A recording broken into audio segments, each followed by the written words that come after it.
At this point, kasama na natin dahil masikip ang schedule ni SEC. Kasama natin, Assistant Secretary Romel Lopez. Hi, Sec Romel! Yes, Ayun. Cheryl, magandang hapon po. At sa ating mga kababayan, magandang hapon. Akala ko nga po hihintayin ko na lang matapos si Secretary Rex kanina. Hindi.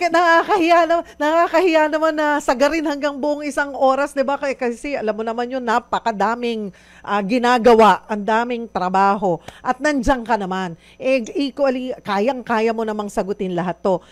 Klaro, linawin natin ulit yung sinabi ni SEC na very few places pa lamang, lugar, ang nagsasagawa o sinimulan itong pilot run ng food stamp program. Saan ang mga lugar ito, ASEC? Well, yun nga po yung nabanggit sa atin na ating kalihim, Secretary Rex Gatchalian, the importance of pilot testing. Nais ko lang po dagdagan na sinabi ng ating kalihim. Alam naman po natin, di ba? Halimbawa, may pinlalo po ang national government or kahit anong ahensya ng gobyerno na programa. Usually, naririnig natin sa ating mga kababayan, teka, nakonsulta ba kami dyan? Palpak yan kasi walang ganito, hindi nyo naman pinag-aralan, walang public consultation, walang consultation sa private sectors, so on and so forth. Ito po yung importansya ngayon ng pilot testing na ginagawa namin. Yung pilot testing po ang magdidetermine po ng mga challenges along the way na may encounter namin, na may improve namin for the national implementation next year. So ano naman po yung mga lugar na kasama po dito sa ating pilot implementation? Nabanggit po ng ating kalihim, meron po mga kababayan tayo sa Siargao, and then meron na po tayong mga kababayan sa Tondo for doon sa ating highly urbanized setup. And then yung mga aabutin pa natin pong mga lugar ay Region 2, particularly in Isabela, Region 5, ito po ay siyempre sa Bicol region, particularly sa Camsur.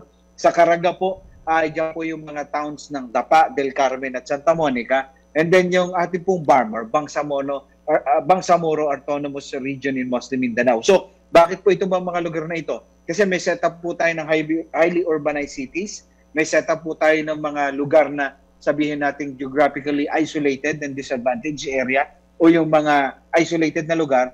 At syempre may mga lugar po tayo na susceptible sa calamity, and then at the same time, yung sabihin na natin may geopolitical concern like nung BARM. So ito po para yung sampling natin ng ating 3,000 household na initial sample doon sa ating pilot implementation. Kumbaga, mapulsuhan natin doon sa iba't ibang aspeto ng ating archipelago, kung paano natin i-implement doon sa mga lugar na nabanggit po natin, Ma'am Sherry.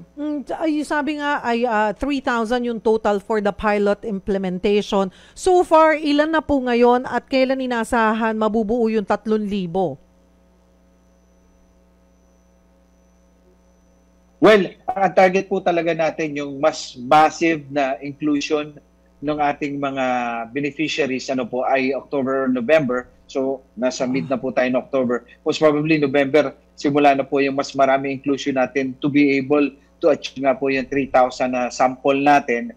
And then hanggang within the year, we will try our best, na ma-include na po yung 3,000 natin dito po sa ating programa na ito. Para na-feel na po natin doon sa pagsisimulan 2024 hanggang sa mid ng taon, na-feel na natin talaga yung 6 months duration na na-implement natin yung programa at nakikita na natin yung effect nito sa samples natin, yun nga po yung 3,000 household. At syempre yung mga challenges and yung mga possible inclusion or exclusion doon sa programa para po sa ating national implementation. Bagamat kasi simula pa lamang po ng pilot implementation, meron na po bang ilang challenges katulad yung sa pag-access ng electronic benefit transfer cards? Kasi yun nga yung point ng may pilot para lahat ng sasablay mapaplansya na para pag sa full implementation, very smooth na ito. Well, so far naman po, kasi yung ating pong EBT cards, o yung ating electronic benefit transfer card, ito po well protected, very, sabihin na natin, unique to the user. Ang allowed lang po dito ay 2 member of the household. So in the absence ng isa po na holder, or ng authorized holder ng card, pwedeng alternate niya, pwede pong gamitin nila ito. Ito may QR code. And then, ang mahalaga po dito, Ma'am Sherry, yung kanilang mga biometrics, yung mga fingerprint nila nakikita bago po mag-push through yung pagbili natin o pag-purchase natin, kailangan pong mag-go muna yung biometrics. At ito po yung isa sa mga safeguards natin to ensure na hindi magagamit to in other purposes. So far naman po, when it comes to EBT transfer cards natin ay maayos naman po. Wala tayong problema. Ang nakikita lang po natin ng mga challenges at this point in time is yung pagsasagawa ng mga validation doon sa mga GIDA areas natin o yung mga geographically isolated and disadvantaged area natin. Kasi we don't want naman na yung implementation lang natin ay laging nandun sa mga highly urbanized cities or yung mga major municipalities, madidipit naman ito yung purpose natin.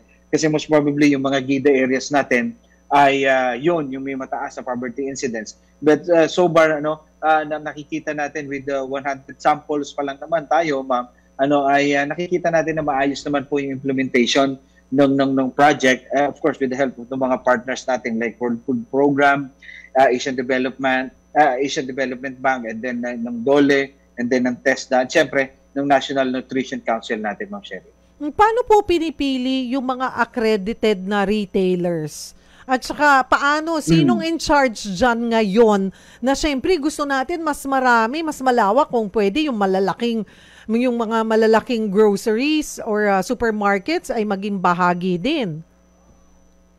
Well, yun nga po ang ating sinasagawa. But then, syempre, ang ating pong priority rito ay yung mga farmers cooperative natin, yung Kadiwa Store ng Pangulo, at kagaya nga po na nabanggit ng ating kalihim, Secretary Rex Gatchalian kanina, yung mga wet markets natin. Kasi most probably, we look at the target beneficiary, ma'am. Babalik tayo doon. Ito po yung food poor.